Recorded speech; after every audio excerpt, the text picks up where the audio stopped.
एक समंदर के बीच बहुत सुंदर टापू था। चारों तरफ पानी से घिरा हुआ, हरियाली से लहलहाता एक सुंदर टापू, जहाँ छत्र कबीले के लोग रहते हैं। उसी कबीले में एक लड़की मिली अपने बाबा के साथ खुशी खुशी रहती थी। मिली बहुत चंचल और समझदार लड़की थी। उस टापू के एक छोर पर एक दानव रहता था, जो कि बहुत विशालकाय और ताकतवर था। उसे अपनी ताकत पर बहुत घमंड था। वो पूरे टापू पर अपना राज चाहता था और अपनी मनमर्जी करता था। बचाओ, बचाओ। टापू पर सब कबीले वाले दानव से छुटकारा चाहते थे। कबीले के लोग समुद्र से मछलियाँ पकड़कर अपना और अपने परिवार का गुजारा करते थे। समुद्र के किनारे मछलियाँ पकड़ने के बाद अब रोज जितनी मछलियाँ पकड़ो उसका आधा उस दानव को देना पड़ता है। आखिर कब तक ऐसा चलेगा पता नहीं। अरे भाई जल्दी चलो, दानव को मछलियाँ दे आते हैं, नहीं तो वो आफत आ जाएगी। भोलू और उसका साथी दानव के पास जाते हैं। दानव सो रहा होता है और डरते हुए मछलियाँ रखकर निकलने लगते हैं। दानव भोलू को पीछे से गले से पकड़कर उठा लेता है। बाप रे, आज बचा लो मुझे, कोई बचाओ। आज तुम दोनों ने आने में देरी की, इसकी सजा ये है कि आज की सारी मछलियाँ मेरी। ये बोलकर दानव ने भोलू को ऊंचाई से नीचे फेंक दिया। अरे बाप रे, मर गया। मेरी तो कमर ही टूट गई। भोलू लंगड़ाते हुए और उसका साथी उसे संभालते हुए दोनों उस जगह से निकलते हैं। सारे कबीले वाले मिलकर विचार करते हैं कि कैसे इस दानव से छुटकारा मिले। एक दिन सब कबीले वालों ने एक योजना बनाई। उस दानव को आज से कोई मछली नहीं देगा।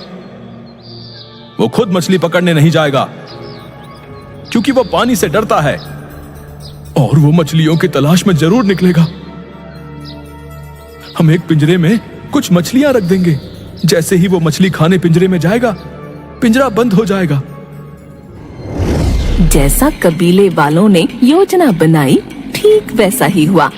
आखिरकार वो दानव पिंजरे में बंद हो गया।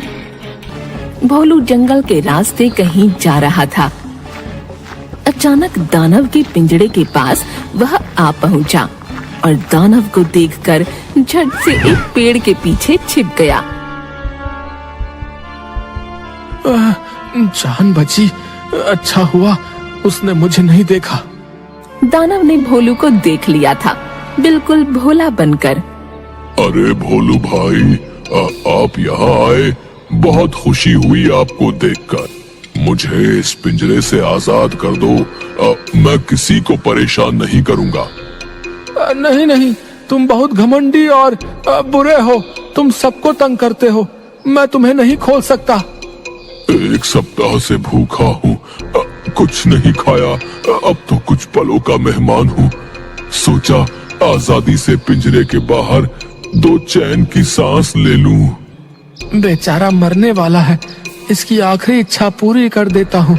अच्छा, ठीक है भाई, खोलता हूँ। भोलू पिंजरे का लगा कुंडा खोल देता है और दानव बाहर आ जाता है। कितने बड़े बेवकूफ हो तुम भोलू। तुमने सोच भी कैसे लिया कि मैं तुम्हें जिंदा जाने दूंगा। एक सप्ताह से भूखा हूँ, तुम्हें खाकर अपनी भूख मिटाता हूँ। अरे ऐसा मत करो, मैंने तुम्हारी मदद की और तुम मुझे खाना चाहते हो। यह बुरी बात है, देखो मुझे जाने दो। चुप करो मूर्ख, मेरा आज का भोजन तो तुम ही हो। तभी वहाँ पर अचानक से मिली आ जाती है। अरे भोलू भैया, क्या हुआ? इतना क्यों घबराए हो? अरे मिली, अच्छा हुआ तुम आ गई। देखो ना, इस दानव की मैंने मदद की, इसे पिंजरे से बाहर निकाला और अब ये मुझे ही खाना चाहता है। मिली सारा माजरा समझ गई कि भोलू भैया ने गड़बड़ कर दी है। अरे भोलू भैया, आप भी क्या बात कर रहे हैं? इतना बड़ा दानव इस छोटे से पिंजरे में कैसे आ सकता है? नहीं मिली, इसी पिंजरे में बंद था ये, मैंने इसे खोला। पर मुझे बताओ तो कि इतना सा ये पिंजरा है और दानव इतना बड़ा, भला कैसे बिताएगा इसमें? करो तुम दोनों। एक तो भूख से बेहाल हो रहा हूँ, ऊपर से तुम दोनों की बकबक में इसी पिंजरे में बंद था। इस मूर्ख ने ही मुझे आजाद किया। चलो अब मुझे इसे खाने दो। अरे दानव जी, आप भी भोलू भैया की तरह बेवकूफी की बातें कर रहे हो। भला पिंजरे में आप कैसे आ सकते हैं? देखो मूर्खों, ऐसे बंद था मैं, ऐसे। इतने में मिली झट से पिंजरे का कुंडा लगा देती है। ये क्या किया तुमने? खोलो मुझे, बाहर निकालो मुझे। अब तुम बंद रहो इसी पिंजरे में। मिली और भोलू दोनों खुशी खुशी वहाँ से चले गए।